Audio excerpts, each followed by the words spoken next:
છેક રાજપુર ગામ સુધી પડેલા ખાડાઓના કારણે વાહન ચાલકો ત્રસ્ત. પાટણમાં ચાણસ્મા હાઈવે પર 3 મસ્ત મોટા ખાડાઓ પડ્યા છે. ખાડાને કારણે રિક્ષા પલટી, મહિલા ઈજાગ્રસ્ત.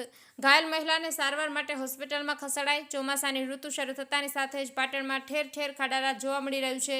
જેમાં પાટણથી ચાણસ્મા હાઈવે ઉપર આવેલા 3 રસ્તા પાસે પડેલા મહાકાય ખાડામાં સોમવારે એક રિક્ષા પલટી ખાઈ જતા અંદર સવાર મહિલા ઈજાગ્રસ્ત બની હતી, જેને સારવાર માટે ખસેડાઈ હતી.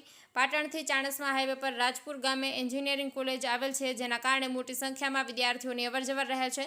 તેમજ મહેસાણા અને બહુચરાજીને જોડતો પાટણ હાઈવે હોવાથી વાહનો પણ ખૂબ મોટા પ્રમાણમાં પસાર થતા હોવાથી રોડ પર સતત ટ્રાફિક રહે છે. પરંતુ ચોમાસામાં પાટણની ચાણસ્મા 3 રસ્તા પાસેથી છેક રાજપુર ગામ સુધી હાલમાં પડેલા ખાડાઓના કારણે અવારનવાર નાના મોટા અકસ્માતો સર્જાતા હોવાનું રહીશોએ જણાવ્યું હતું. પરંતુ નગરોડ તંત્ર દ્વારા પડેલા ખાડાઓ પૂરવાની કોઈ તસદી ન લેતા વાહન ચાલકોમાં રોષ જોવા મળી રહ્યો છે. સોમવારે વહેલી સવારે પણ 3 રસ્તા પાસે પડેલા ખાડામાં એક રિક્ષા પલટી ખાઈ જતા અંદર સવાર મહિલા ઈજાગ્રસ્ત બની હતી, જેને તાત્કાલિક અસરથી સારવાર માટે મોકલી આપી હતી. પરંતુ રહીશોની માંગ છે કે જો સત્વરે ખાડાઓ નહીં પૂરવામાં આવે તો મોટો અકસ્માત થાય તો નવાઈ નહીં. કમલેશ પટેલ, પાટણ.